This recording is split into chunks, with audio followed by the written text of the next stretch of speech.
Hi, friend. Saying hi to Damon. It's Alexis.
Hey,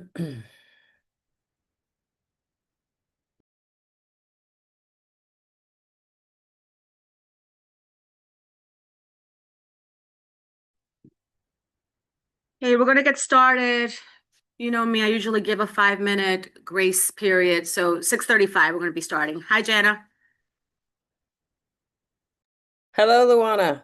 Happy spring. Hi, Alexis. Hello, everyone. I'm miserable. I like winter. Hi. There, I said it. You know, it's funny. I think I might be developing allergies. Yeah. Yeah, I was born in January and I identify as Elsa. So this is where I start getting like super depressed, but onward and upward.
Alexis, you're taking minutes, right?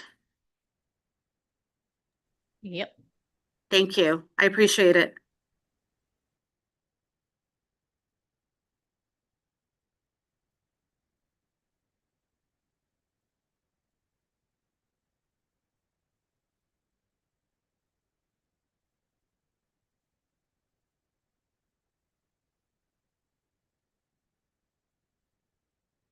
Luana, look at your text.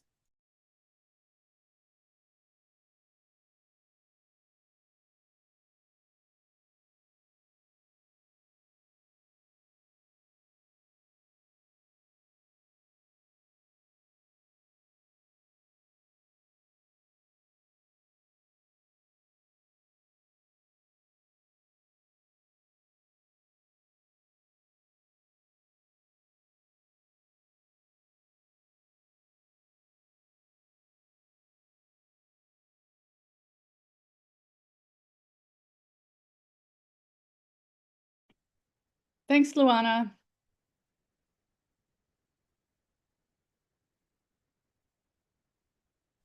Hello. Hello. We're gonna get started at 6:35.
Okay.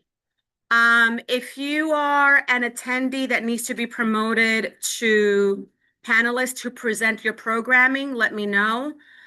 Thank you. Good evening. Welcome to the Community Board 12, PCA Parks and Cultural Affairs. My name is Luana Ferreira. I am joined by my fellow committee members, and the meeting will be called to order at 6:37.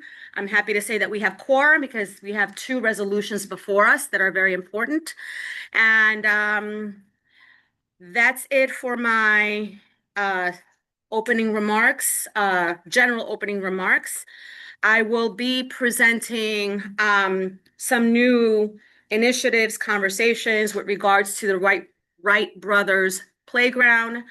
But right now, I would like to start with our programming updates from our partner organizations. Oh, Alexis, I just saw you. Hello. Hi, no, just because, as per the bylaws, I'm Alexis Marnell, I'm vice chair. I am on Zoom tonight due to illness. And just, for anybody else who is a member and that is on Zoom tonight, please keep your camera on and announce the reason you are on Zoom. Thank you. Thank you. I believe we have Crystal, are you online? Yes, Crystal, you are online. Yes, I am online due for medical concerns. Thank you. You're welcome. And then that's it for people that have joined online, Alexis. Thank you. We have Daryl, Diogenes, Jody, myself present, and we also have a community board member, Darley, present as well. Okay, so I already spoke about ongoing communications during the last community board meeting. The gentleman present here, remind me of your name. I have it right here. Hold on. Damon.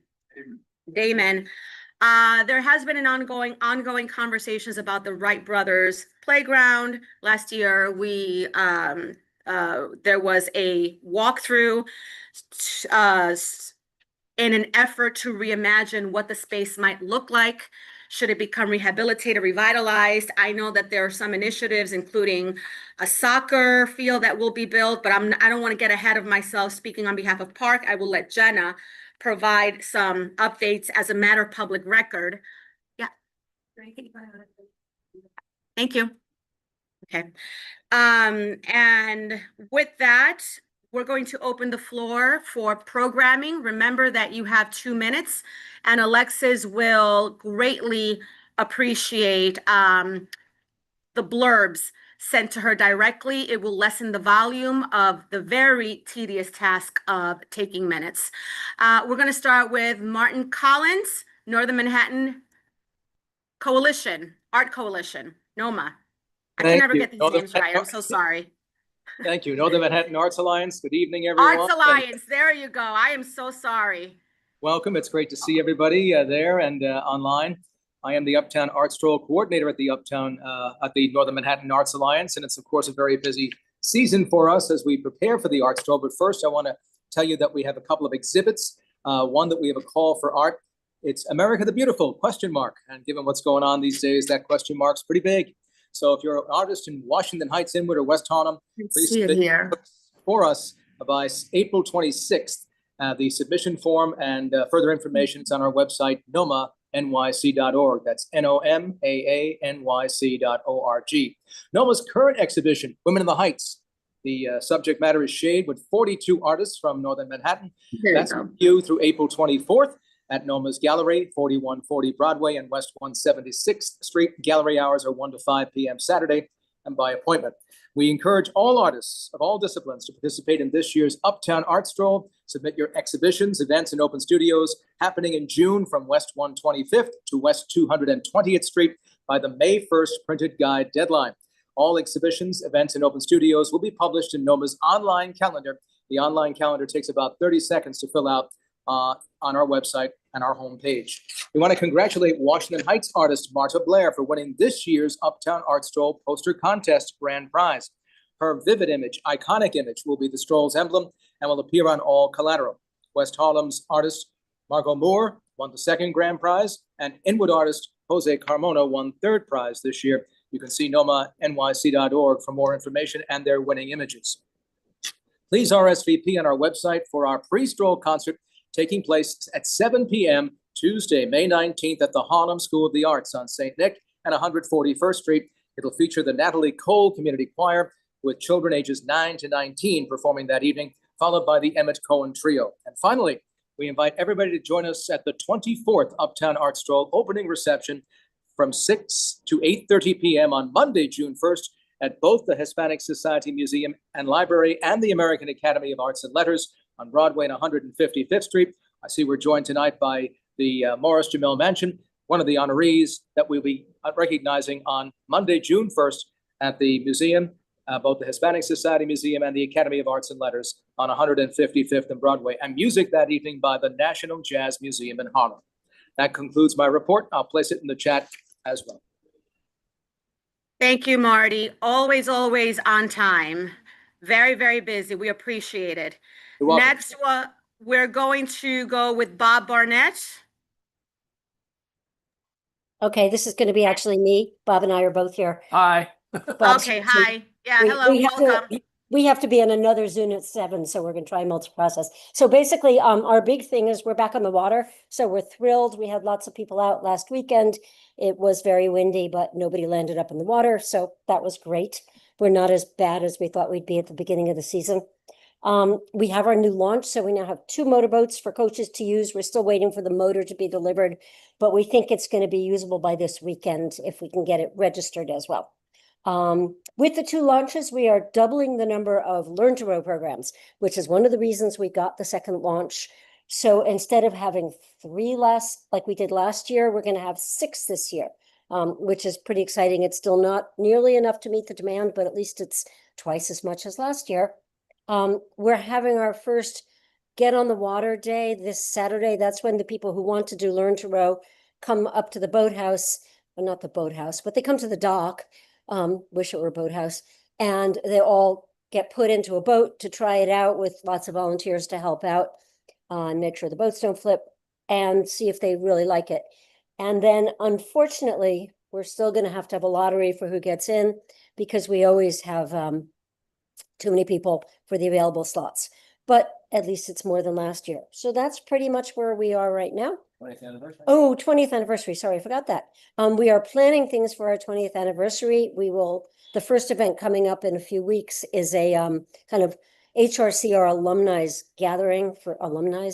gathering, just so we can bring in some of our old people and try and get them more involved with the organization.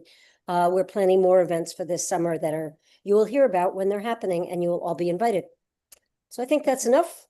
Thanks very much. Thank you. Any You're welcome. questions? Yes. Where's the dock again? Please remind us.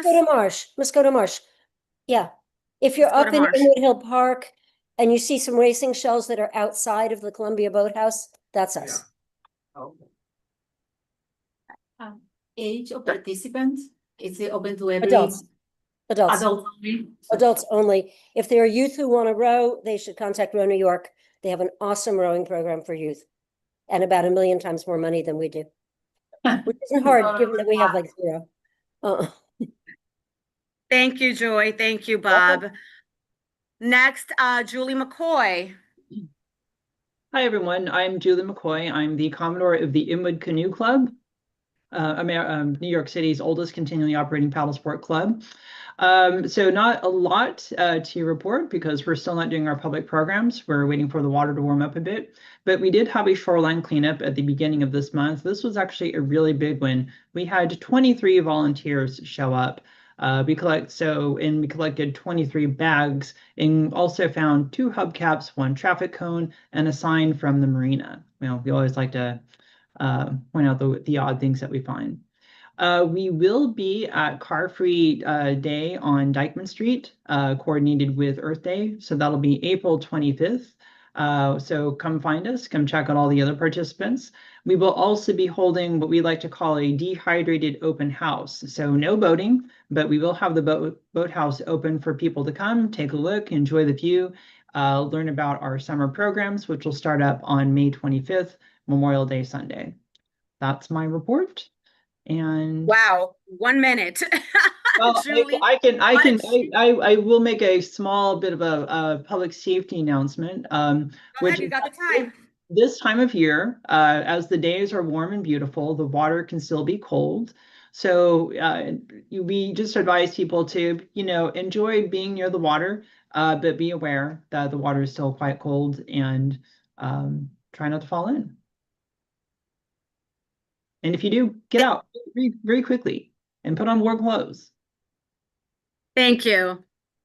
Thank you, Julie. Next, Catherine Hughes. Good evening, everybody. I'm Catherine Hughes, Executive Director of the Morris Jamel Mansion, which you can see behind me is in scaffolding. We are closed currently to public tours, but we are having our Saturday guided walking tour called Uncovering Uptown History. And you can find out more about the tickets on www.morrisjamel.org. We have tomorrow evening our virtual parlor chat for this month, and that one is called, and I'm just going to pull it up here, Food, Hunger, Scarcity, and General Washington's Continental Army. Basically, this is going to be learning about the culinary history of the American Revolution. The author, John Oda, has studied what the soldiers ate, but what did George Washington eat? And in particular, what did he eat when he was in the Morris Jamel Mansion? So that is tomorrow night. It's free. You can sign up on our website. And then we have, I just wanted to mention that we had 664 participants come and spend our egg hunt with us. It was amazing, and we were really, really thrilled. So just Each year it gets bigger and bigger. Yeah, it was, well, and you were there, Luana. It was really great. So we wanted to thank people for coming out. It was a really Wait, you forgot the most important person. My dog was there. Yes, you're right, Alexis. My dog was at the Easter egg hunt. So, although I don't think the dog ate any of the eggs, I hope. Let's hope so. Yeah. So we have the virtual parlor chat, and we have Family Day the second Saturday every month. We had 50 people come and plant herbs and take those home on this past Saturday. So look out for that. It is a free event for all ages. And I will put all of this in the chat for you, Alexis. It is better if you just email it to her, because Oh, I'm Alexis, sorry, I'll email there's it. no cut, but if you want to still put it in the chat for people to see as a matter of accessibility, we will appreciate that. We cannot cut and paste. The webinar doesn't allow that function to cut and paste, and so please email. Thank you. We're gonna move it along to Stephanie Caban. Hi, everyone. My name is Stephanie Caban. I am the North Park Outreach Coordinator for Riverside Park Conservancy. So I work specifically from 120th Street to 181st Street, the waterfront portion of Fort Washington Park. I just have two updates. One is that our Summer on the Hudson brochure is coming out next month, so I will have more updates then. But we have about 400 free public programs in the park, all throughout 6 miles of the park. We start at 59th and at 181. And anything from like live music, some goat stuff. We got the goats coming back. We have some water activities in Fort Washington, which is really exciting. So I'll share more of that next month. But for the last 60 seconds of my update, I would like to give it to Antonia de Mello. She is on this call, I think, to talk about our summer sports camp, specifically in Fort Washington Park. We would love to have more registrants this year. So I don't know if Antonia maybe. Antonia's here. I just promoted her. Oh, thank you so much. So, Antonia, you have 60 seconds to take it away to talk about Fort Washington Sports Camp.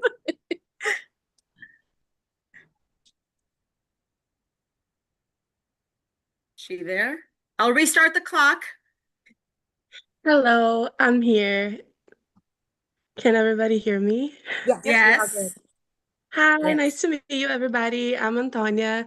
I am the Assistant Director of Sports Camp for Riverside Park Conservancy, and I am in charge of the Fort Washington Camp, which is our newer addition to our longstanding camp at Riverside. We will start season this year on July 13th, and we'll run all the way in August 21st. We offer a selection of 6 sports: baseball, basketball, flag football, soccer, tennis, and volleyball for youth ages 6 to 14. And yeah, we're just hoping to get more community engagement and make sure the kids have a safe space to play outside this summer. And yeah, it would be lovely if you guys could spread the word about our camp. Hoping to see more and more kids joining us this year. And Alexis, I'll be sure to send you that as an update with both flyers and in like paragraph form tomorrow. Wait, please do, Alexis, you had a because I question? Yeah, I was gonna say that What? because I never get reports from you guys, and I really, really need them. This is going on almost 2 years that I ask, and I never get them. But also, if you can, come to the general meeting and announce the camp. People. Mm-hmm. Love to. I'll love to. I'm available for that whenever you guys want. I also just don't want to forget to mention that we have scholarships available to increase accessibility for the camp. So those are available as well. And Alexis, I think I was emailing your personal email and not your Did you your work email, so that's on me. So I'll do that tomorrow for sure. And also, if you want to present the camp at the Youth and Education Committee, that would be a great idea, because she can also, because Tanisha Grant is great at getting the word out for Right. the camp. Yeah. Another to. strategy would be to partner with the local superintendent, Renzo. He's very receptive, and then they can devise avenues by which that information can be spread out throughout our schools and give more access to parents and family, especially if you have bilingual information. Because the district is mostly comprised of Spanish speakers. So if we want to increase the engagement, it has to be done in a manner that addresses also the language access, language barriers. So, and I can definitely, you can connect with me, Stephanie. I can definitely help you with that. But definitely connect with youth and education as well. That's where you're going to get most visibility. Absolutely. Did you All our have a flyers question are. for them? Yeah, go ahead. There's a question. Yeah, Stephanie, I have a question.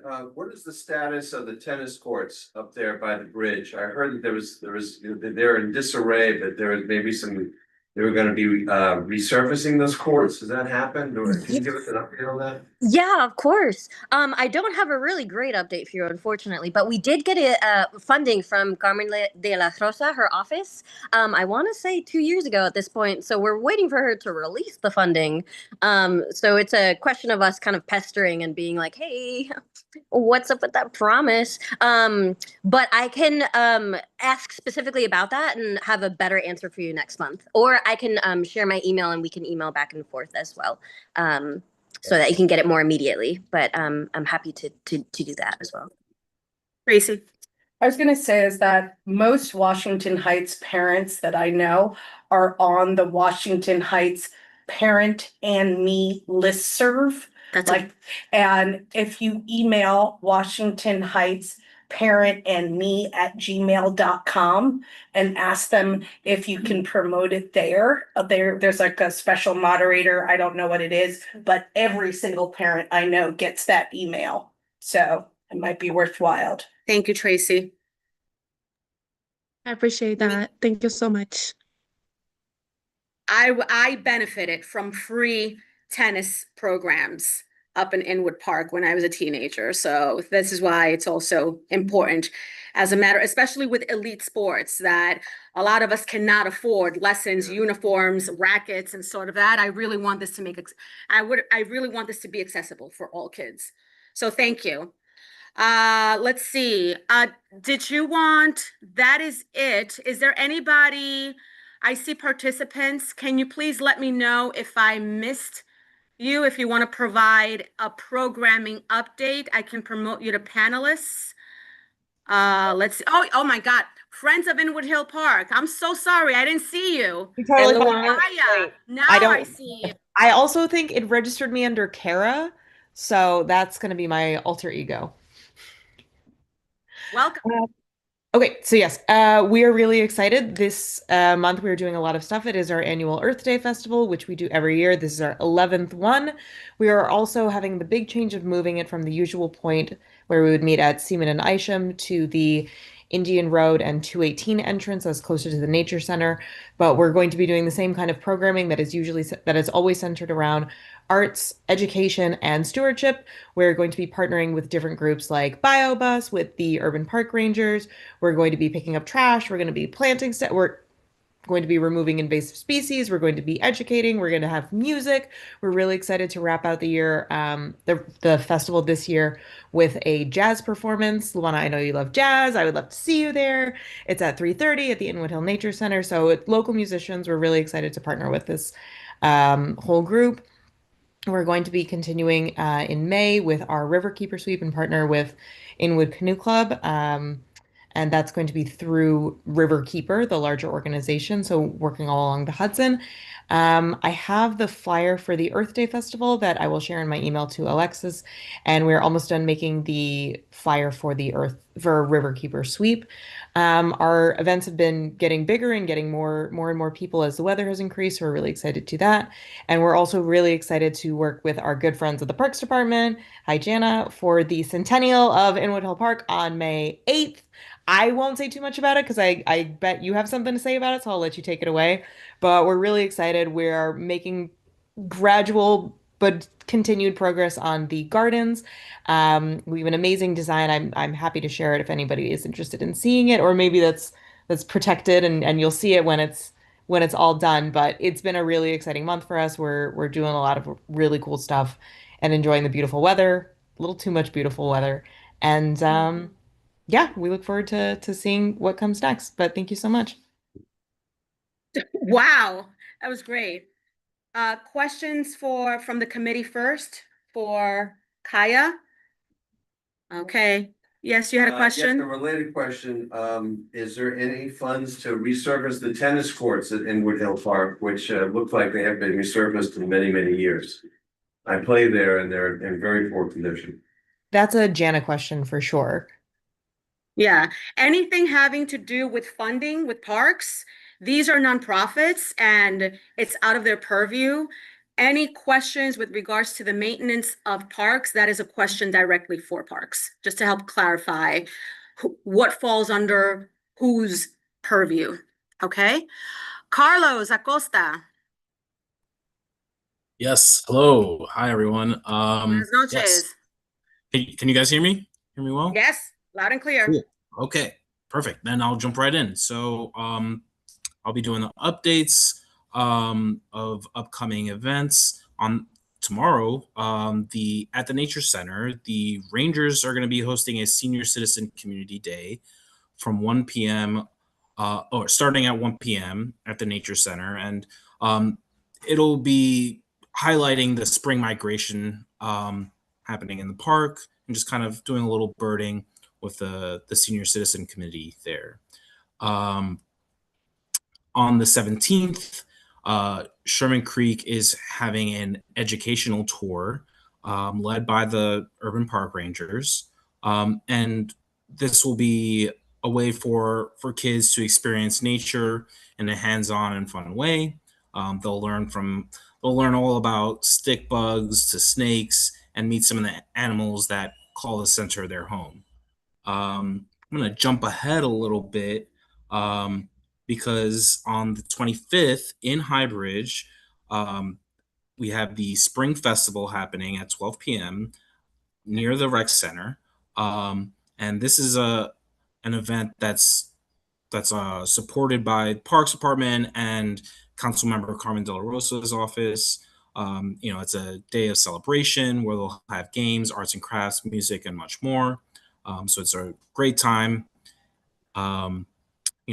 The Friends of Inwood Hill did their little pitch about Earth Day Festival. That's also on the 25th, starting at 10. And in Fort Tryon Park, we have Earth Day with Hill of the Earth. That starts at 3:30 p.m. at Ann Loftus Playground. Join us in celebrating an interactive performance and hands-on workshop where kids can sing, move, and explore their connection to nature through music and play. So it's perfect for young learners and families alike. And then going back to Highbridge, there's a Celebrate Salamanders Earth Day event that starts at 1 p.m. near Wallenberg Playground. That's 190th and Amsterdam Avenue. And this event will be focused on stewardship and supporting the salamander habitat in Highbridge Park. So they'll be doing a lot of areas to improve the forest conditions near salamander habitats while also learning about urban biodiversity and amphibian conservation. And that is time, Carlos. Thank you. That was good. Thank you. Let's see. Did I miss anybody? Let me go to there's a couple of people who are participants, but the names don't look familiar in terms of representing organizations. Speak now or forever hold your peace. You can indicate so in the Q&A. Otherwise, we're going to move it along with our updates from parks. Jana? Good evening, everybody. Okay, so one note, just a tag to Carlos's quickly. Please know that on Wednesdays, the Urban Park Rangers at the Inwood Nature Center are really opening up the Nature Center to great activities. So the Senior Citizen Community Day is tomorrow at 1 o'clock at the Nature Center. And then the following Wednesday, they have Tot Time. So definitely check out our Nature Center with their special events on Wednesdays. Also, please reach out. They are welcoming folks if you need community space. So Harlem Row, you come to mind, especially as someone who utilizes Inwood Hill Park, ICC as well. So just a note there in case anybody's looking for meeting space. I'll move on to capital. So we've got some good capital items going on. As Kaya referenced, we are nearing the completion of our Inwood Ball Fields 124. We're very excited. We are going to celebrate that along with the 100th birthday of Inwood Hill Park on May 8th. So we will be sharing out a ribbon cutting invitation for CB12 and the public to join us on May 8th. 3:30 to 5 so that we can make sure we have Inwood Little League there. They are very excited about the new ball fields. Carlos and I just attended their season kickoff on Saturday that utilized Ball Field 6. They did a fantastic job. It was really invigorating. So we're excited to see them on these fields and to celebrate with everybody. Additionally, we are nearing the completion of Lily Brown Playground at Fort Washington Park, and we'll be sharing more to come related to a celebration there and a ribbon cutting with the community. We're also quite excited and grateful to a local new volunteer, Geo, who is helping us catalyze some emerging volunteer support at Lily Brown Playground. We also have walls. Happy to report for Isham Park that we are nearing the completion of the lower retaining wall on the upper level, and then we will move to the Broadway Path wall that is bulging out between Broadway and Park Terrace West. You may have noticed, anybody who's over there, that it is barricaded off. So good news, we are coming to rescue it soon. We also have the 181st Pinehurst Step Gardens underway and have been working with the volunteer leaders there closely as that gets more and more in depth with the work digging out the side gardens. 186th Street Basketball Court is also moving along well. That won't be finished till next summer. And Quisqueya Playground, also good news. It should be late spring when we open the bathrooms there. That is also being done in coordination with a really wonderful coalition that we're a part of called Juntos, and we'll be holding more events and inviting CB12 to it and members of the public. Roger Morris Park, really excited because we nominated it for a gardener training site for our borough gardening training program, and it is now a new site for our gardener training program. So every Friday, our gardener training program will be there, starting last Friday. We'll share more information with that. Because they are trainees right now, they can't really facilitate volunteers. But in the fall, we are looking at factoring that in as part of their training because they do need to start learning how to do that. Other than that, some other quick items. The Edgecombe Dog Run is underway. Chair, as you know, Avatar Neil and his group have done a wonderful job with this. And we did want to note for the record, and Avatar knows this as well, that we will have to go through a formal naming process. So right now we're calling it the Edgecombe Dog Run. Plaza Lafayette, just a note there, I had a meeting with some local folks around that Green Street property as we kind of come up with some ideas to improve that at the end of 181st at the Hudson River. DOT did just move the city bike to the other side, apparently because of crashes and other vehicular issues. Tennis, I'll mention two things to that gentleman's question, that the tennis courts are on the list for capital improvement. As anybody listening, if you don't know, Parks has to ask for capital funding every year from elected officials. So please, feel free to contact your elected officials and make sure that your voice is heard on what support you need in your community and for your parks. The other good news, though, is that Greg and Estrella, who are the summer tennis playground associates, have started. So we hope to keep down some of the tense permitting negotiations that happen on that court where people overstay their permit. And they will help us do that. And one last sort of side note to put a icing on the cake from Carlos's programming report. Just as an example, I mean, Earth Day, April 25th, is going to be just incredibly magnificent in Uptown Northern Manhattan Parks. We've got 4 events happening at Inwood Hill, just as an example. And I think we have 3 at Highbridge. So Alexis, Carlos has sent you our list. And please— I got that 3 days ago. Well, we just sent it to you now from the chat. Oh, I got him something else from him. Yeah. This is the updated one. So I'll put my email in the chat. If anybody ever wants to get on our email list, we send out our communications email every 2 weeks with our events. Thank you. I have 2 questions. Liz? May 8th for the IHP Centennial, that's a Friday? Yes. Okay, I just wanted to, because usually things are on weekends. I wanted to make sure I had that right. Yeah, ribbon cuttings tend to be during the week. That's fair. Yeah. Alas, will not be able to be there because I'll be out of town, but rock on. And Plaza Lafayette, I don't really know who removed what had been a beautiful, beautiful lilac tree, which was healthy several years ago. Don't know how that happened.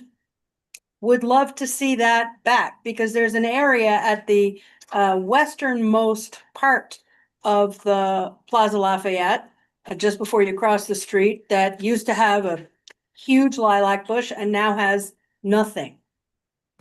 Liz, I'd love to talk to you actually about the background of Plaza Lafayette because, I lived nearby for 20 years and I know it was a community garden. So I'll reach out because I would love to get your background on it. Okay. So I'm going to ask 2 questions, Jana. I know that you and I have had conversations about this, but also I want to bring these questions out to the public as a matter of public record. Again, Amelia Gorman, if you can just provide us with an update, obstacles, hurdles.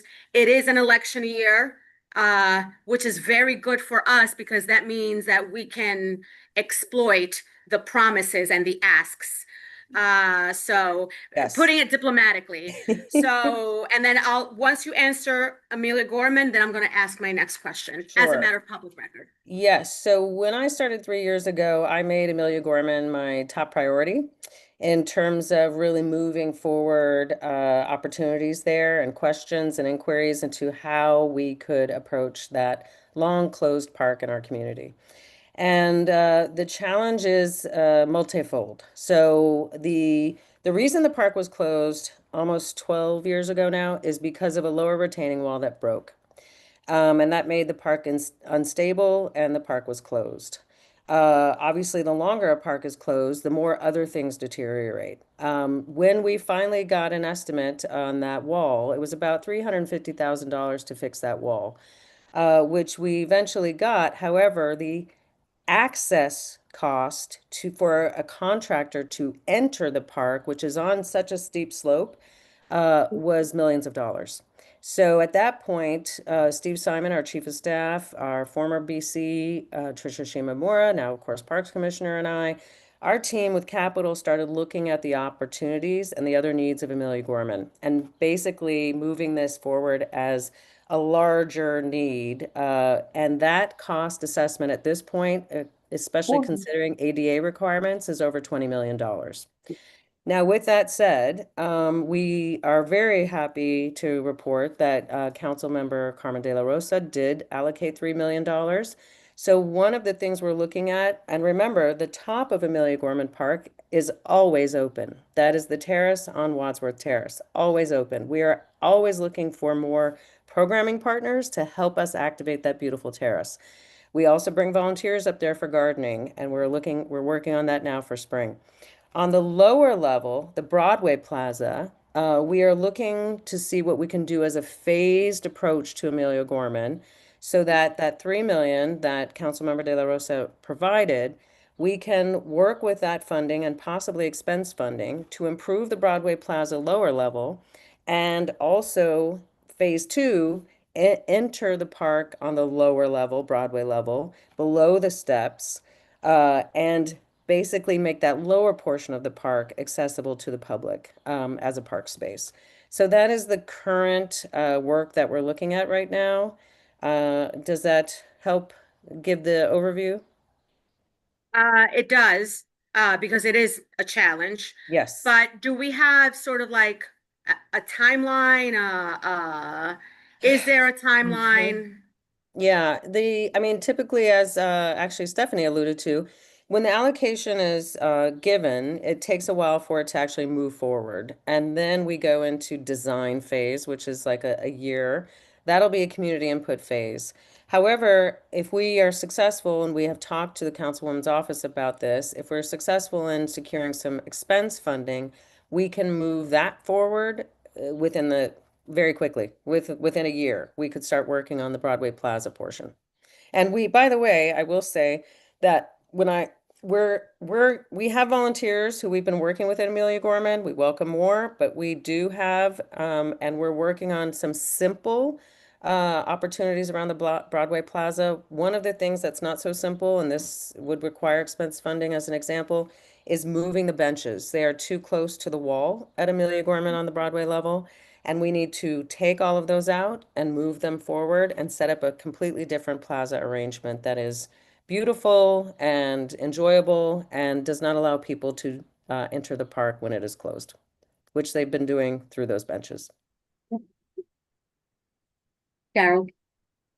Yeah, I just had a question, what you asked or mentioned earlier about the Edgecombe Dog Run. There's going to be a naming of it at some point.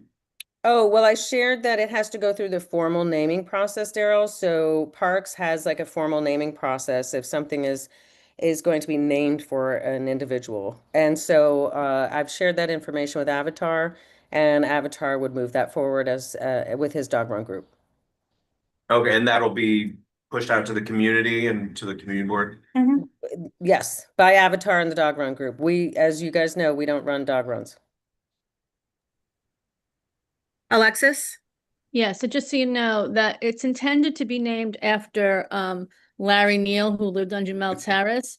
And Mr. Neal was a very big figure in the Black arts movement, working with such luminaries as, Amiri Baraka, Woody King, and others. Charlie, Liz? Hi, Jenna, thank you for being here. Quick question. Do you also oversee Fort Washington Park from the end of Riverbank, 145th, all the way north to 181st? Thank you. Fort Washington Park, if Stephanie Caban is still on, Fort Washington is shared with my team and also District 14, which Stephanie is a part of. So for District 12, my team, we have Fort Washington Park, basically the Amtrak Bridge north, and anything east of the Amtrak tracks. So to your question, no, that would be the District 14 team, John Harold's team, along with Riverside Conservancy. It's also not part of Community Board 12. No. That's, No, it's not. Community Board 12 only goes to 155th Street, so the. Can you speak up, Liz? Yeah, that's the part north of Riverbank State Park, 145th Street, up to 155th Street is not part of Community Board 12. I know, but the park extend all the way Yeah. to 81st, so that's what I'm asking. It's a different park administrator. Yeah, it's so I think so Liz is saying that 155th up is Community Board 12, but it's not my team. It's a different parks team. Right, Yeah. okay. And you said the name of the person, can you share that again along with Center Yes. Care? Sure, I can put my email in the chat and you can email me and I'll give you his email. But Riverside Conservancy also works on that portion of the park. Yeah, the waterfront portion from There's 150. Stephanie. Hi. Hi, Stephanie. The waterfront portion from 155, 158 is kind of the start of Fort Washington, all the way up to the Little Red Lighthouse on 181. So we do have gardeners from the Conservancy in that area. And of course, we work side by side with the Parks Department under John Harold's administration. And fun fact, we just planted in Discovery Playground. So if you at all go to Discovery Playground, there's some beautiful plants in there. So Yeah, I saw it yesterday.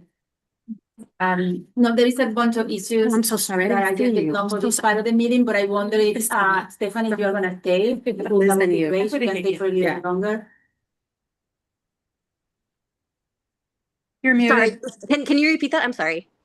No, I wonder if you're staying until it's open to the public, because I know there are some people here who want to talk about the park. Okay, I can stay on for sure. Yeah, I'll stay on. I want to have the rest of the committee continue asking questions before I move to the public and also online. Liz and then Jody.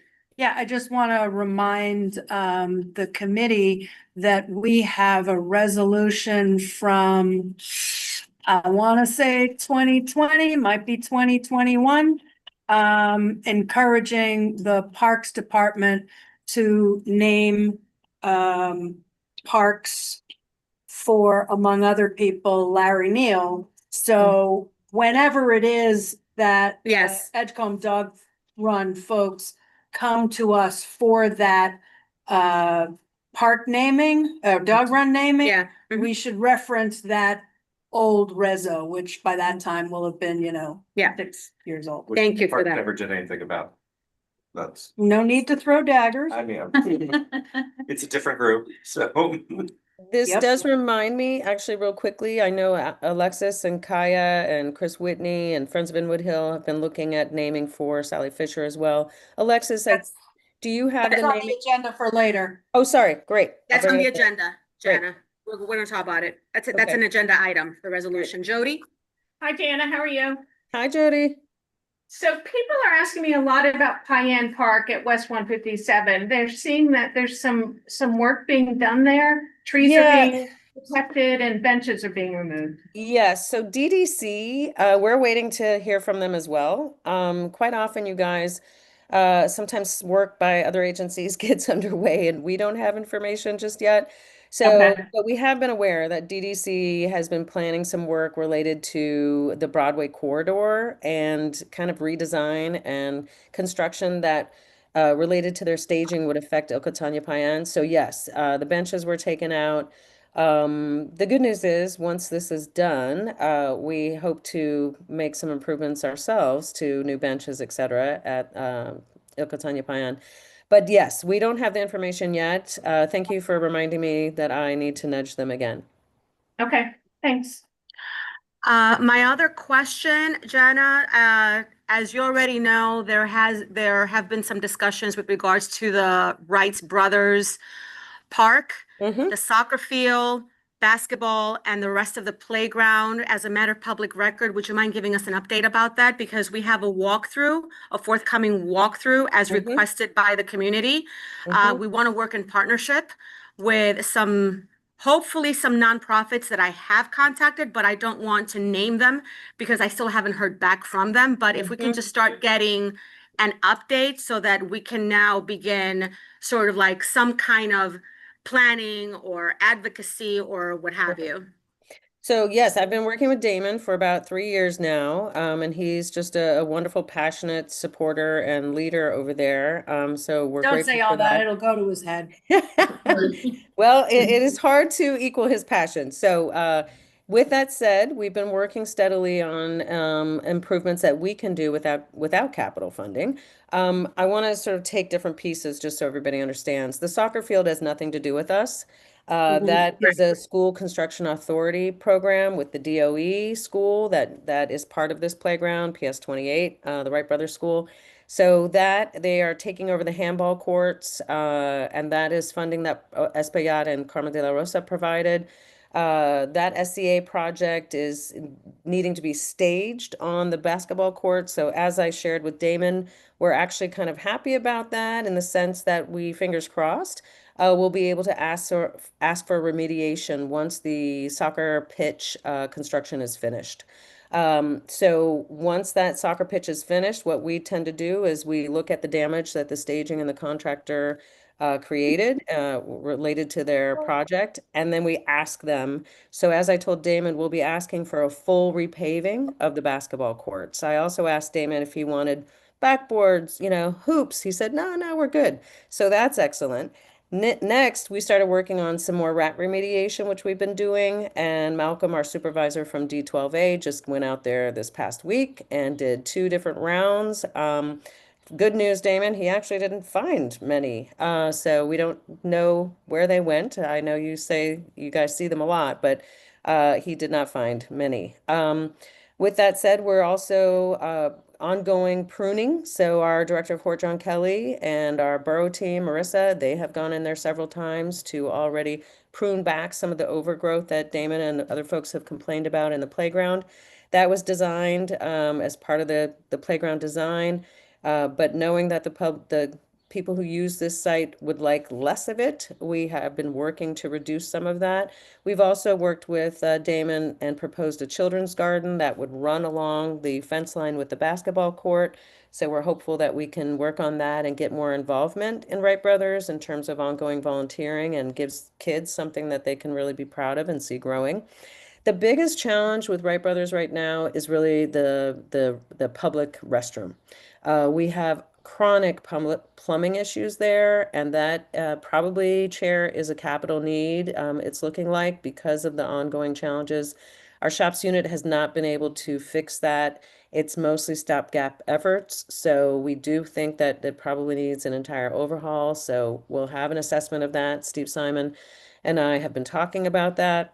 Also with Damon, we've been talking about the opportunity related to the decommissioned DOT street that runs from Amsterdam to St. Nicholas on 156. We really think that could lend itself to a lovely asset of the park experience where events could happen on that plaza, that block-long plaza. It's already bollarded off by DOT on the Amsterdam side, so there's no vehicular traffic that should be going through there. So we'd love to kind of entertain some visioning there. Community engagement will enable us to do that.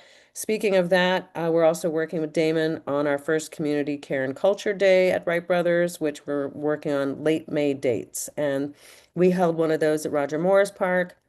We've held one at J. Hood Wright. And what that day is it's a day we created to encourage more volunteers, encourage folks in the community to come out, meet us, ask questions, get involved, and then celebrate with a little bit of fun at the end of the 2 or 3 hour event. So that's an update for you.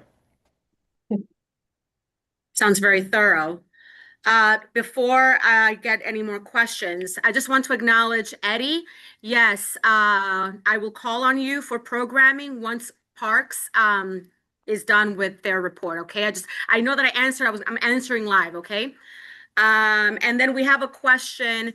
Can you provide an update on the Dyckman Marina project? The capital project tracker continues to show that procurement is at 0% complete.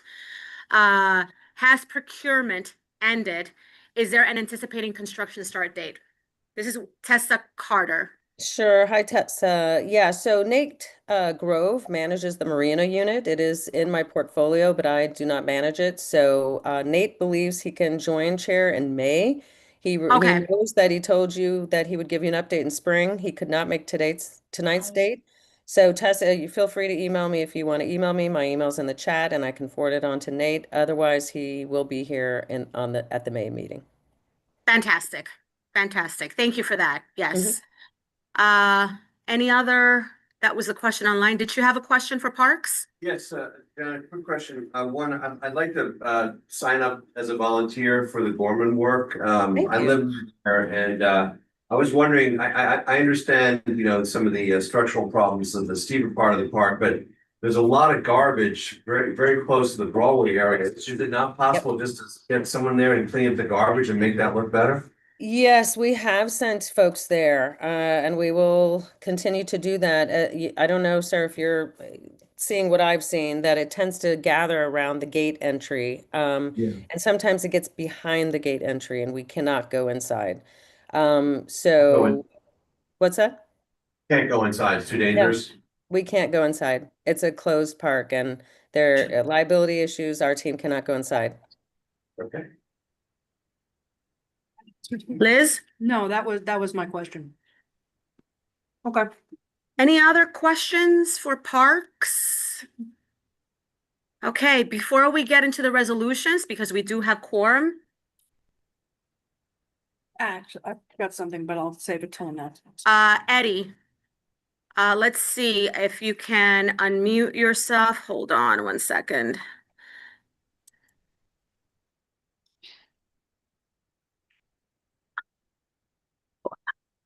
Go ahead, Eddie. Hey, everyone. Thanks so much for giving me a little bit of time. I can keep this Thank you for joining. tight to the point. So let's see. Great. If I did follow Bob and Joy, we're another rowing program that offers programming up in Inwood.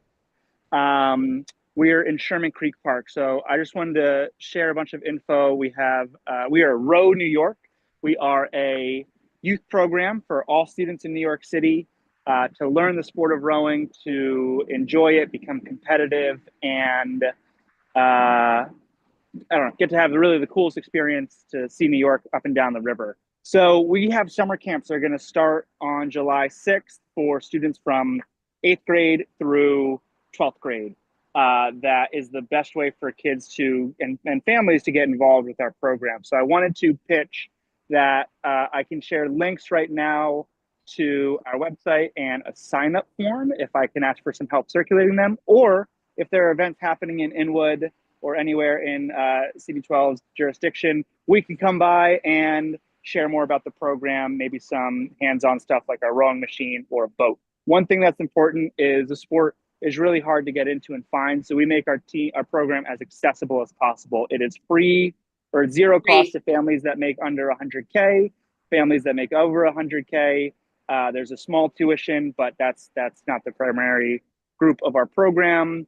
We offer swim lessons so that kids can get more comfortable in the water. We do a lot of water safety because we're on the Harlem River, not the Hudson. We're a little bit downstream from Harlem River community rowing. And then we do a large amount of academic support. So 100% of our kids graduate high school from New York City schools and get into 2- and 4-year colleges where we support them as mentors through that process. So that's my piece for now. If there's any questions, I'd happy to share some. I don't think you guys have my camera because I'm at the boathouse now, so I could show, but maybe that's a future event. Oh, that's my fault. I didn't promote you to panelist. Hold on. Stand by. There you go.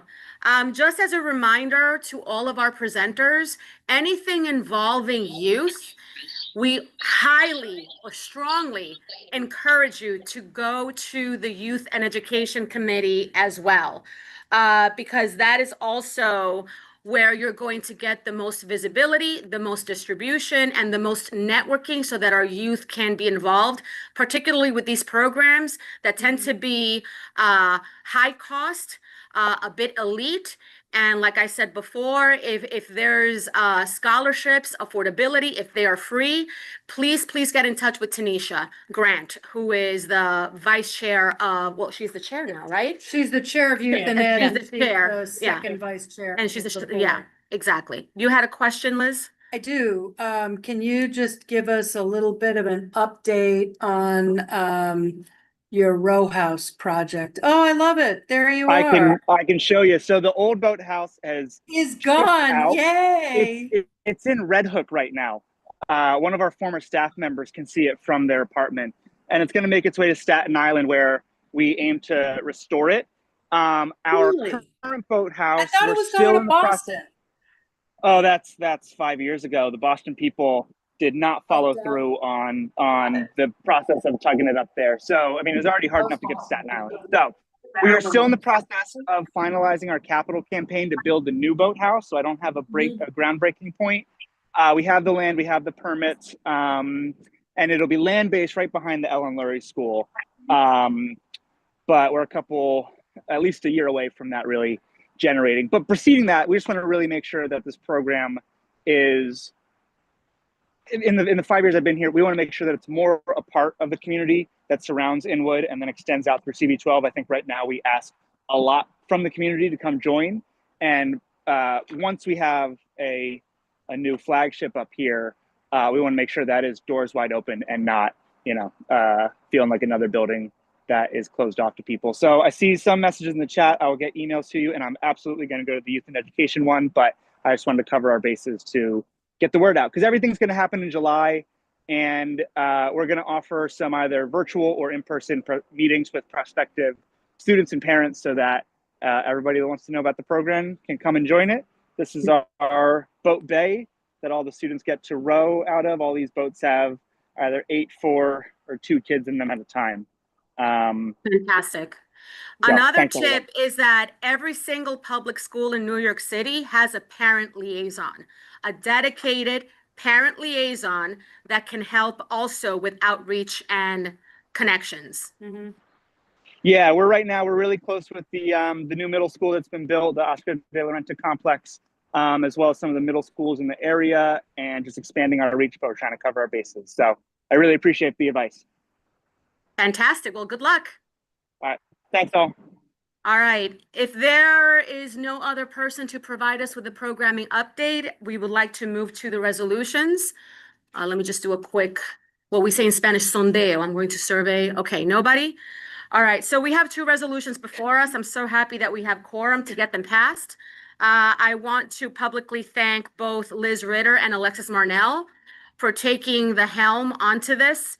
The first one was naming the Inwood Hill Plaza in honor of Sally Fisher. Sally Fisher is a former departed board member.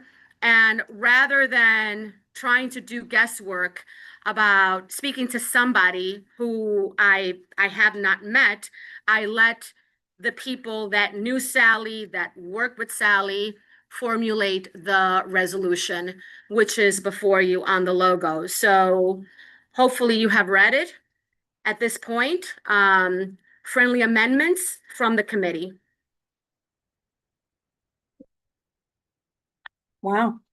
I do just want to add something that I shared with Luana and Alexis.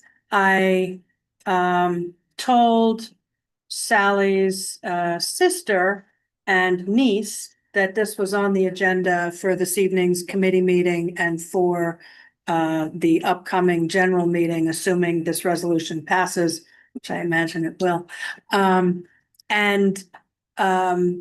Her sister Prudence was, I don't remember the word she used. It was like blown away or shocked or moved.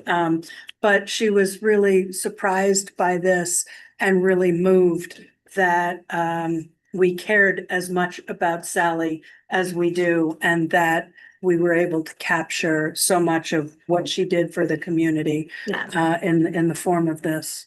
Thank you. So, yeah. And also Kaya and Inwood, Friends of Inwood Hill, as well as Daryl also had input in terms of how we would envision memorializing Sally in a form of a garden and I'm thinking in Spanish, I'm so sorry. What do you call animals that pollinate? Bees. No. Butterflies. Pollinators. I was gonna say pollinization. Anyway, it's been a long day. Sometimes I happening. get lapses in bilingualism, so please indulge me. So thank you also, Kaya. So if there is no comment for friendly amendments. Well, I actually have a question. Then- You mentioned garden. Does the resolve need to be more specific as to what Friends of Inwood Hill Park envision at that plaza, or do we just leave that? I think we can leave it for creativity. Okay. Because we don't want to put any constraints. That makes sense. Does that And- make sense? Yeah, and just Jana, you know, like speaking as the parks rep on this call, do you have any particular needs around what we're resolving to ask you to do? Well, Chris and I initially discussed this idea together. We both sort of immediately thought that the plaza would make so much sense when Right, Chris right, had right. talked about her contributions. And unfortunately, I never met Sally. As Kaya knows, Friends has done a lot at the plaza entry, both in her time and in Kaya and Chris's. So I think to your point, I don't think there's going to be an issue here at all. And No, that's not my question. My but question no, is. that's where I was headed, is that Uh-huh. is that in terms of the space, Uh-huh. I think that it can be left up to Friends of Inwood Hill working with parks in terms of where the sign would go and where the naming rights Okay. are. So But then we had I'll- talked about the plaza itself, which is the main entrance to see on Seaman and Isham. Perfect. All righty. Sounds good to me. Okay. Thank you. Do I have a motion to vote? Oh, no, I can't move because I'm not a member of the committee. But you are a member of the board, though. I mean, you can vote, but, oh no, but the committee, yeah. Oh. Thank you, Daryl. Do I have a motion to vote?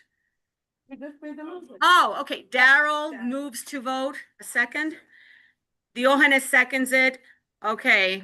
All in favor by show of hands, please? Do I vote here or? Not yet. Committee members. Okay, that would be 1, 2, 3, 4, 5, 6, 7 online. Any nays? No nays. Any abstentions? Okay, board members present, how do you vote? Favor. In Okay, favor, 3 in favor. 3. Sorry. No, Are you 2. on the? He's on the committee, yeah. God. Okay, I don't know, this is new. We never do this. You know? We never do this. Yeah, there's the tally at the bottom. Got it. So, in the That's matter. why, yeah. Motion to name Isham entrance of Inwood Hill Park for Sally Fisher. It passes 9 yes, 0 no, and 0 abstentions. Did I count Daryl in that? 9? You I did. did, right? Yeah. It's 9. Okay. Okay, it passes unanimously. Thank you so much. Thank you. The second resolution, here we go again. It's a resolution. Oh, wait, I'm sorry. I've been had my hand. I'm sorry, I didn't see me. I was trying to say something. So about Sally. So now so now the next step is, now that we have this resolution, we'll pass it, after the general meeting. I send it to Carmen's office and Manhattan Borough President's office, and they will write their letters of recommendation, and we'll send it all over to Parks. Thank you for that clarification, Alexis. It's greatly appreciated. Sorry, I didn't see you. I was looking down. Just feel free to just jump in. Okay, the second resolution, again, here we go again. Resolution calling for allocation of 1% of the New York City budget to parks. During March, during our meeting in March, we brought forth the resolution that passed unanimously last year. And now, because we have new leadership at City Hall who campaigned with the promise to allocate 1% for parks, that merits a visitation of the resolution. We will continue, as long as I'm chair, we will continue doing this resolution every single year, because as you already know, Parks is the only agency that doesn't have their own budget. Is that correct? No, their own Jenna? capital budget. Their own capital budget. So they cannot make calls to repair, fix, whatever it is, because they don't have the budget to do so. It has to go through a petition practically, right? Well, no, it has to, Yeah. the elected officials. The elected have to make officials. Specific allocations for each project based on Right. requests and priorities Right. of the community. So, you know. Go ahead. Let her rip. I'll make, Chair, so- I'll just add one note Go ahead, there, just for Jenna. clarity to Yes. Liz's point as well, that we do get maintenance operations budget, but we do Yes. not get a capital budget in terms of building, complete overhaul of a playground, for instance, that type of funding. Exactly. However, according to the advocacy group, 1% for parks, the 1% would be just for operations. Is that correct? There you go. So but still. So we decided to look at the resolution, how it was written 2 years ago, I believe. And then I started going into this rabbit hole once again, as per the discussion of last month's meeting, in addition to my own ability to research and look at sources and compare peer cities and how much they invest in their parks. And it's depressing. It really is depressing. So let's take some time to go over the resolution. I believe it's a little bit more aggressive than the last one we submitted. Amen, sister. I call it lovingly aggressive because I'm nice. In the spirit of Sally Fisher, the honey gets the bee and all of that, but then we got to kick it up a notch, So if you can I've listed the sources in parentheses. Of course, this is an electronic document. So if you click on the link, it will give you that data that I have included.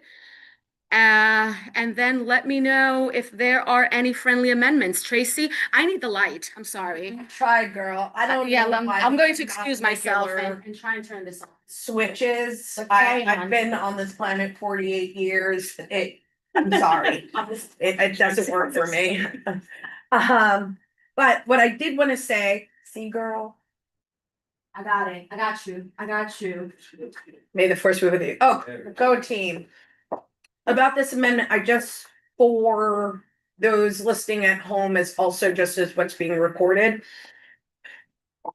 When we're at the general meeting and you happen to look at this resolution on Airtable, which is the electronic way to see all resolutions, if you would like to see the sources for each one of the statistics, you'll be able to click on the blue, and that's what Luana was saying. Thank you. So not just here, but also at the general meeting and for posterity, it'll always be listed what the site sources are. I just wanted to add. Oh, and I love this committee. We have such a wide range of capabilities. Thank you for that, Tracy. Any friendly amendment, I will appreciate if that's submitted electronically as a matter of just like cutting and pasting. But like Tracy said, both resolutions will still go before the general board. Yes, Liz. So the last three, I love the wording of the last three. Thank you. resolves, but those resolves are really more whereases. Those resolves are foundational to why we're calling on 1% for parks. We're not resolving that parks aren't a luxury. We're stating parks are whereas parks aren't a luxury, they're a necessity. So I would take all three of these resolved and move them back further up as whereases. The first three? The last three resolved. The last three or the first three? No, the first three resolved is a resolve where we are actually asking. Okay, say something. the last one. the last three. So Okay. Can I help you? Yeah. I don't actually need help. So, the second resolve that such funding. Tell me which resolved am I moving? These last three Okay. resolves are actually whereases, and Okay. they should be moved up. The order, I think, is, I don't want to say it's unimportant, but I think, I don't think we need to figure that piece of the group writing exercise out now. And then whatever winds up being the last whereas should end now therefore be it. Like after the semicolon of whatever is the last whereas, it should then say now the comma, therefore, comma, be it. And then the next thing is resolved. Okay, the resolution is always like, that's not my area of expertise. Tracy, did you have something to say? Nope. Sure? Positive. Okay. All right, so the last three resolved. So the real resolved is that the City Council of the City of New York calls upon, that is the call. And then all three, the rest should be whereases. Okay. All right, I'll accept that friendly amendment. Any others? I think it's great. And I do think those comments are perfect. But Liz, would you be able to just quickly make those so that you can? I can do that. I have it, Okay. yeah. It's just moving the three There you go. into whereases. It's not like, That gets an and, that gets an and, that gets an now, therefore be it resolved, and they all go up there. okay. And I'm 100%. Where's Daryl? Is there a vote by proxy? Because Daryl had to take a phone call and he says that he votes Okay. yes on both. I mean. But as a matter. No, we don't, the We don't city do- charter doesn't that's right. allow it, so we Okay. can't do it, but Okay. we can totally grab them back in from the hallway. Is there a motion to vote on this resolution? Jody? Second by Alexis. Diogenes. Okay. Okay, so 1% for parks. All in favor by hands. Committee members. I'm still looking for Alexis, how do you vote? By show of hands? Crystal, thank you. How many is that? Is that the same 7? He has to, Sorry, he has I to was- actually come in. Sorry, I and- was yeah. typing and. Thank you, thank you, Daryl. Daryl said yes. Okay, that's 7 Oh, okay. committee members. All right. Board members present, how do you vote? Yes. 2. Okay, no nays and no abstentions. It passes unanimously. Thank you very much. It goes before the board. Okay, and with that said, okay, we have old business, new business. I just have one announcement. I don't know if it's new business. That's an announcement. Okay. And All I right. just, old business. Go ahead, Alexis. Old business? Go ahead, Alexis. Yeah, just Crystal, I just need Crystal, I need the March minutes from you. Thank you. Sure thing, Alexis. Thank you. Okay, no old business. And Daryl is not here. All right. New business. New business. Yes. Hi, I'm glad that Stephanie's still here. I live in Riverside Drive West, in that part of the park that is between Fort Washington Park. Underneath, there is usually a lot of parties during the weekends. There have been a lot of complaints in the building, at least in my building and probably on River Terrace as well, because of the noise that it caused by the gatherings during the weekends. One of the things, I decided to go down to the park on Saturday and Sunday to understand better who is there, what is happening, and to let them know that, because they're our neighbors, to let them know how unhappy or we feel in our building and how some are taking action. Part of what I didn't want to happen is a constant call to 311, because we know what happened in minority communities when we start involving law enforcement in any kind, shape, or form.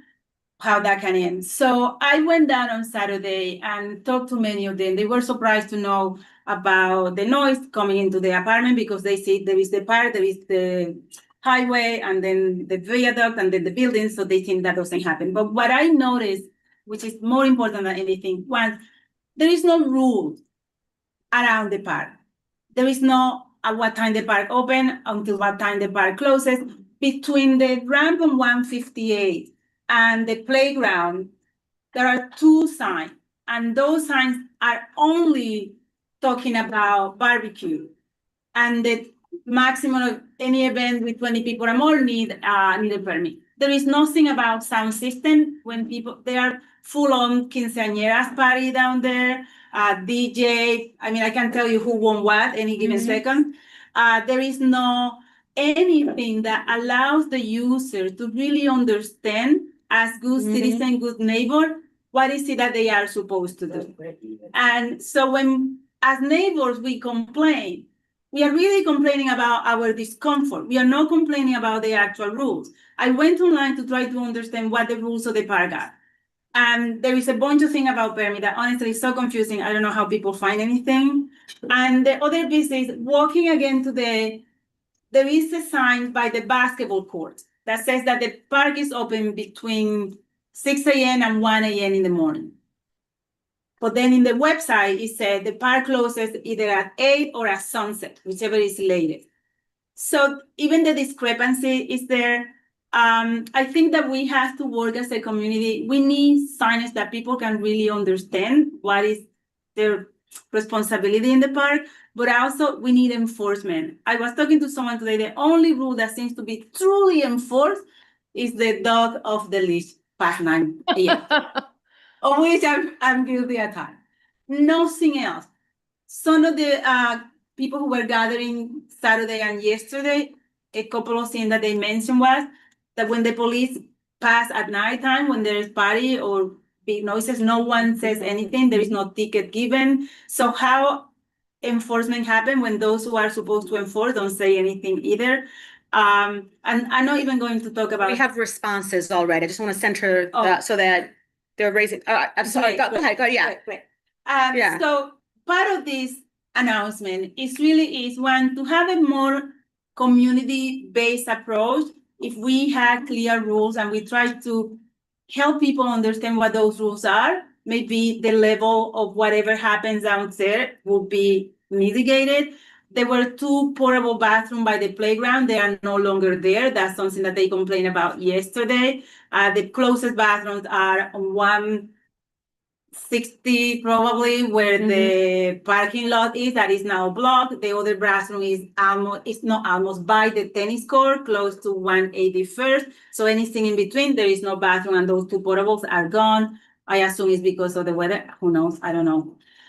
There was the other piece is because I speak Spanish and a lot of the gatherers are Spanish speaker.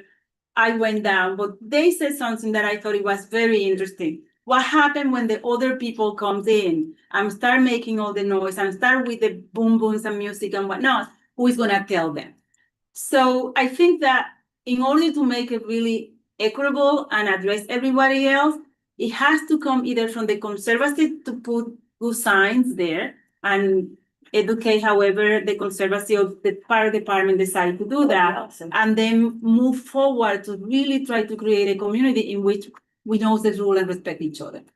Okay, I want to give the opportunity to have Parks answer the question. Sure. Okay? Thank you, Luana. Yes. Jana, do you want to take this? Sure. And then I'm going to start calling on others. You got it. And Stephanie, over to you after me, but I figured I'll answer as an administrator some larger issues you raise. Hello there. So a couple of things. I did drop in the chat our permitting link on our website. To your point, not everybody knows about our website or to go there. 2, our consolidated signs that many people do not see, you are right, also have this permitting information on the sign. And in Spanish-speaking areas, it is also in Spanish. 3, the challenge you bring up is definitely a significant one because enforcement is something that relies on staffing. And thank you again, CB12 Parks and Cultural Affairs Committee, for putting forth this resolution about funding that parks needs. This relates directly to staff, and this relates directly to Parks Enforcement Patrol. We do not have the number of Parks Enforcement Patrol that would allow them to be on foot in all of our parks. In fact, generally at one time, above 125th, river to the end of Manhattan, we have 4 on duty. 4. That's right. So what I encourage you to do is, if it's not a serious physical public safety issue, please call 311 or do 311 on your phone. That is a way to document this, and it does come to us, and it is handled. So for instance, if you see something that's broken in a park and you 311 it, that comes directly to my team. If it's one of our parks. If you 311 something that's not an urgent public safety issue, it does go to our PEP officers, and there will be a response. 2, if it's a public safety issue, please call 911. To your point, though, I think that you're raising another really important issue, and then I'll hand it over to my Riverside colleague, that there are, I think, opportunities for us to co-educate each other. And to maybe, talk. What I try to do, I just did this with a vendor who was unfortunately selling at one of my parks without a license to do so, trying to help people understand, the basics, like you're saying. And also making sure that they do not put themselves in a position where they're in danger. So I think that they can 311 a situation. We don't want anyone to, get involved and for this to escalate. I hook that helps a little bit. Can I ask a clarifying question, just based on what you just said? Sure. Got it. Amazing. When you say 311, are you saying for people to call about noise, or also call about asking for signage and the like? Yeah. Great, Tracy. Hi there. Good point. Yeah, noise, large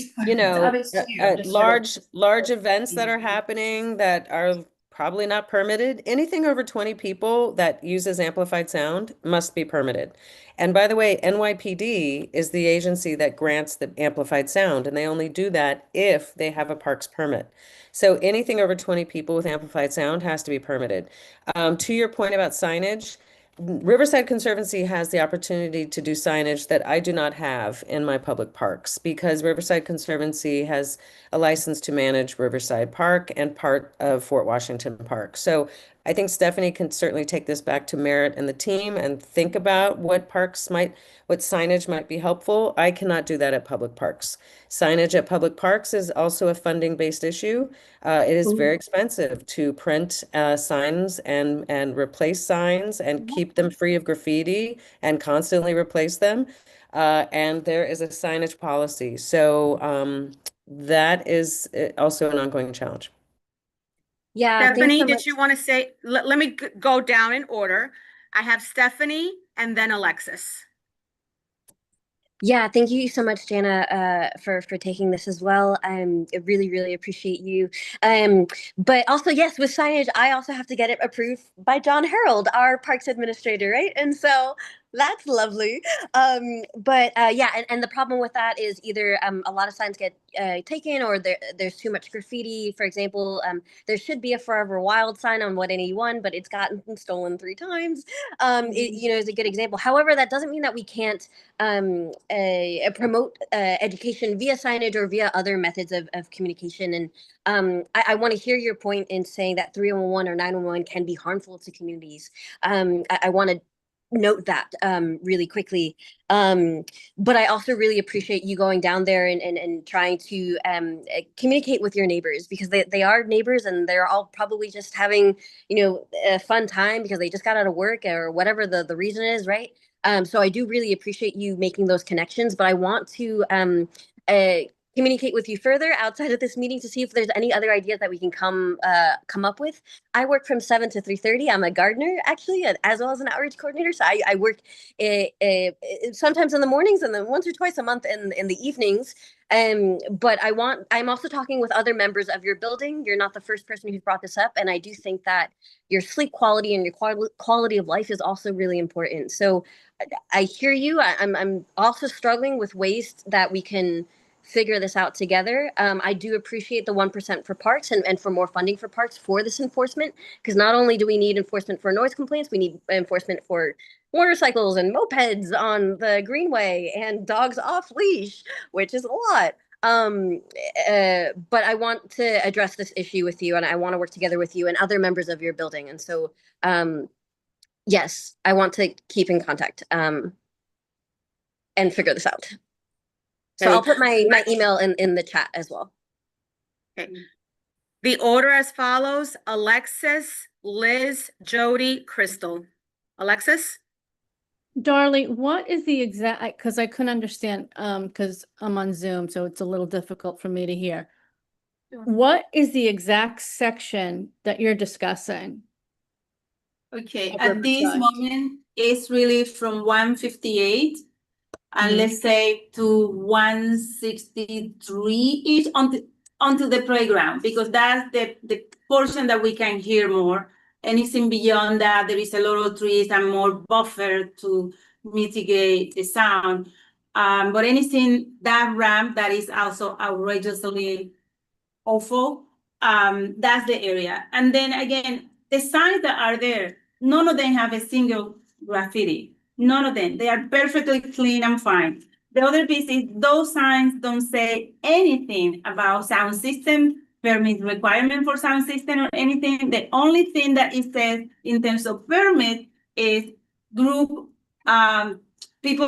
over 20 require a permit. Nothing else, which obviously I'm pretty sure no one has a permit on any of that. So, you know, the assumption that is known, it's not a good practice because it's not known. And with the piece of calling out 311, again, I work with communities, and when the 311 call keeps triggering, at some point it goes to NYPD, and the outcome is never that wonderful. And I think that it's better for us to educate the users of the park in general than to be bombarding with 311 calls or whatnot, because at the end of the day, it's kind of putting neighbors against neighbors. And I don't know how that is conducive to anything productive. Thank you. Liz? Well, I wasn't finished with, because I I'm was sorry, asked one Alexis. question and Darlie kind of was, went on to answer another question. So that was your only question. Go ahead. No. So my other question to you is, or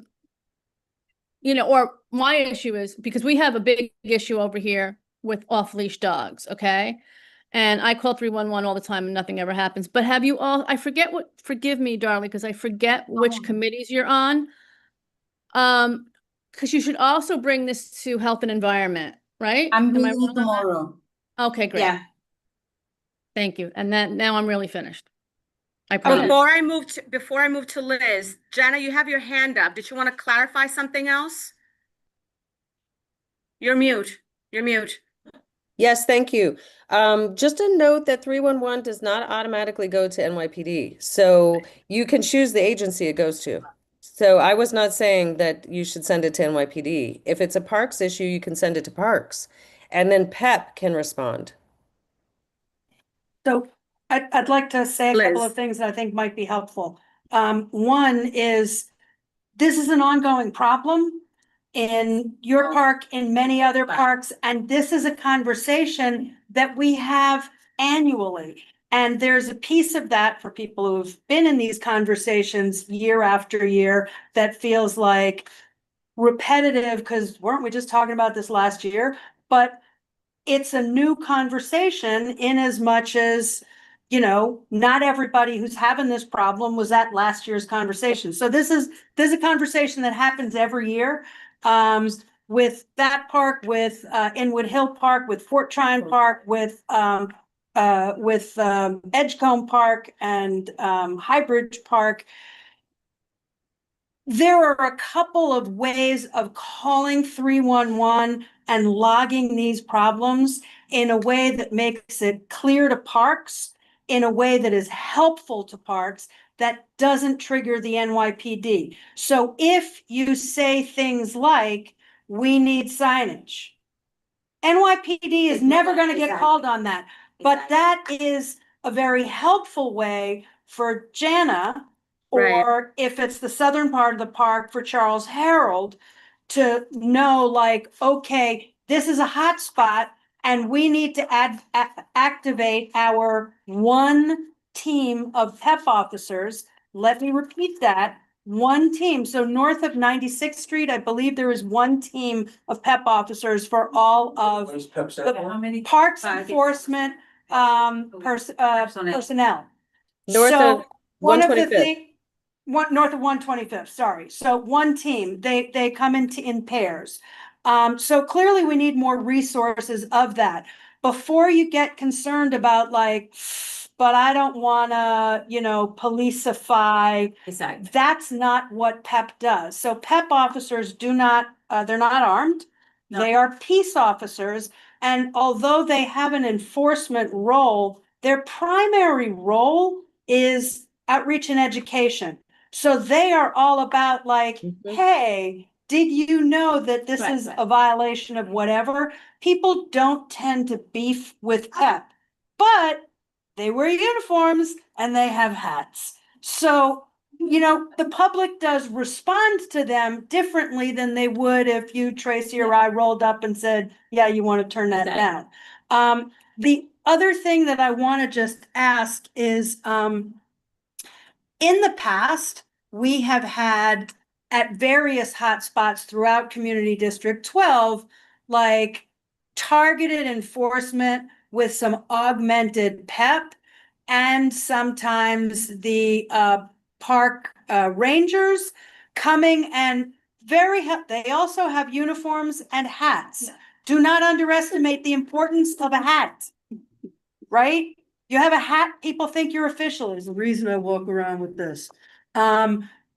If we have a pair of rangers and a pair of PEP officers coming up on a Friday or a Saturday and distributing, flyers with these are park rules and garbage bags so that people can clean up after themselves, not surprisingly, the park will be cleaner the following morning and there will be lots of public education. Is that going to solve the problem? No, but it'll help. Exactly. And your 311 call saying, we'd love to have some park rangers come up to the park and do public education around garbage and noise, that ain't going to the precinct. That said, in addition to talking to the Health and Environment Committee, I talked to Public Safety. I talked to the Public Safety Committee and say, look, it would be great if your public safety, community officers came and just gave folks a friendly reminder that there are lots of ways of having a great time in the park that doesn't piss off your neighbors. Thank you for that, Liz. I think Jody's next. She was next. Jody? First, I just want to say I went down there today after speaking with Darlie earlier this week, and it is absolutely gorgeous. Yes. It is probably one of the prettiest parts of Manhattan as far as parkland. It sits on the river. It is gorgeous. It was immaculate. There wasn't a bit of garbage anywhere. Yes. I did just so you know, run into a group of more than 20. There was a loudspeaker on top of a car and it was very loud. And that was at about 153rd. At 158, I saw 4 very large New York City Park rule signs, all in the same location. I did not see anything at 153rd, and I sort of stopped at that point. So one of my suggestions would be to move we don't need 3 at 158. We could probably move them and scatter them a little bit more because I did not see any rule signs anywhere else. I also just want to mention that, and we're working with Councilman Abreu on this, but the entrances at West 158 and 161 are horrific. They're really dangerous. There's no lighting and they're in really, really bad shape. And so we're moving forward with that. But what I might suggest, and I don't know if you can do this, but I love walking tours. and whether you would be at all interested in meeting a group of us to go down to that area and Yep. just really look at that area from 153rd to where, as far as we can go. Love It's that. really, I think, up to the lighthouse maybe, or somewhere along that area. It's up to the light. Yes, that's what, yeah. So anyway, So- those are my thoughts and my suggestions, that's it. Yeah, but And It just a pertains note, back to Jody, Stephanie, I think John would welcome your outreach. So I dropped in my colleague, John Harold. He's the administrator of Fort Washington Park below 181, and his email's in the chat. Very good. Thank you. There you go. And I'm bringing Please. all this to him as well, because I meet with him twice a month. So thank you for the note about the signage and not having it all in one place. Yes, that makes so much sense. And I led a few walking tours last, so I'm happy to do that again.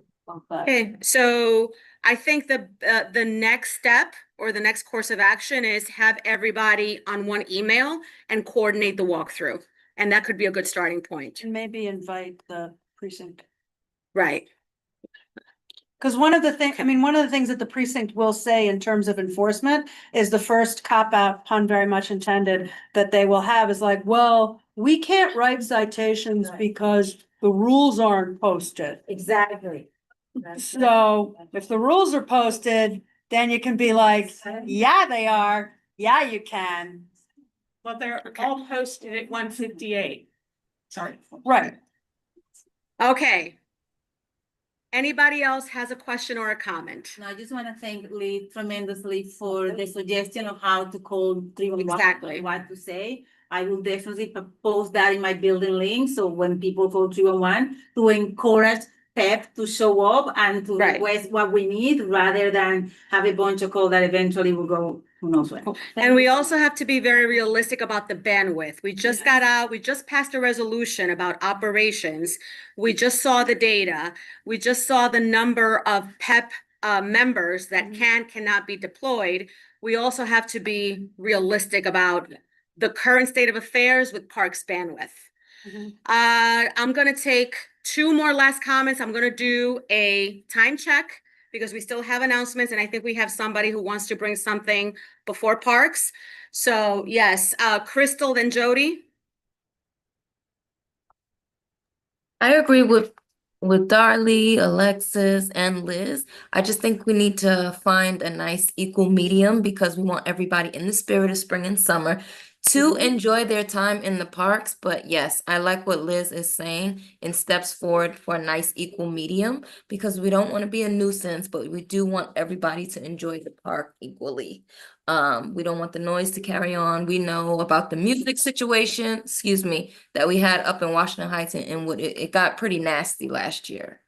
So I'm on board with whatever we have to do with moving the signs around and getting things on equal medium. Okay, final comment on this particular issue, Jody. Totally clarifying. Yeah. Just who's writing the memo on this walking tour? Am I? Yes. So I'm taking, that's totally fine. I'm happy Okay, to yeah. do that. The only thing is that I was just consulting with Liz. We also have to be very careful that we're not stepping on another community board's toes. Like this has to be within the purview of Community Board 12. And it is. It is 150 fantastic. 153 straight up is. Fantastic. 155. 155. 150, sorry. 155. So, the other thing that you could also do is, copy board 9 and just, this won't be the first time that we've overlapped with board 9 on issues related to Riverside Park. And the likelihood that they're not also having this problem is somewhere between none and 0. Okay. So I'll take care of it and CC you guys. yeah, I'm pretty sure Thank you. 9 will be like, fantastic, we were planning on doing the same thing. Strength in numbers, baby. Okay. That said, do we have any other new business before we move to announcements? Okay, Liz, you had an announcement? It's a really short announcement. So unfortunately, the reason why I am not at the wonderful event that I'm about to describe is because it is happening as we speak. But there is a film that is being screened right now on, it's a documentary called Swan and Broadway about, I'm sorry, Broadway and Swan, about the beautiful mosaic on the corner of Broadway, and I want to say 162nd, the northwest corner on the 160 side. A beautiful mosaic in like glass and of swans. And done in coordination with Avi Gittler, who was a gallery owner, and the National Audubon Society, like all of those bird murals, but this is a mosaic. And somebody did a documentary about it, and it's airing right now. And I'm sad that I'm missing it, but I think it's very cool that somebody made a film about that. And this is the only showing tonight. Alas, yes, but she's Okay. going to let me know if there's gonna be another screening. She being the head of the Audubon, the local chapter of the Audubon Society. Yeah, I think she should submit it to the Inwood Film Festival. Just saying. Okay. Any other Yeah, it won some awards and. announcements? Okay. Yes, Tracy. This is just a quick, fun announcement. If you haven't walked around our parks recently, there's an app. It's free. It's called the Merlin app out of Cornell. It's a bird app. And if you walk around our parks with it, I was only in the Jamel Mansion Park for 10 minutes and 10 different types of birds came up. And then if you actually see the bird, you're supposed to log it in. Oh, cool. Yeah, I know, that's right. Sometimes we walk across we're in Highborough and we walk across the bridge and we saw predator birds and we log those in and crows and stuff. And what I noticed is that the app itself basically it helps for birders in our neighborhood. And it also just weirdly reminds you of how much wildlife is actually around you. As we were looking for birds, we actually also saw a baby raccoon and things. So just since this is parks, it's fun when you're outside. That's just a fun thing to do. So this is very interesting because District 6 just adopted a brand new curriculum called something learning, exploratory learning. And there's an entire unit, I forget which grade, dedicated to birds. I think it's first grade. So this is a tool that can be shared with our local schools as a curriculum to community connection. So please share it. Will do. Thank you. Merlin. The wizard. Merlin, like the wizard, and then it's associated with Cornell University. Those two. Cool. I think it's exploratory learning, expeditionary learning, something like that. Okay. If I have no more announcements, no more comments, do I have a motion to adjourn? Jody motions to adjourn. Daryl seconds it. Okay, meeting adjourned at 8:18. Thank you, everybody. Have a good evening, and thank you so much for coming and joining and commenting. Thank you, Parks. Thank you.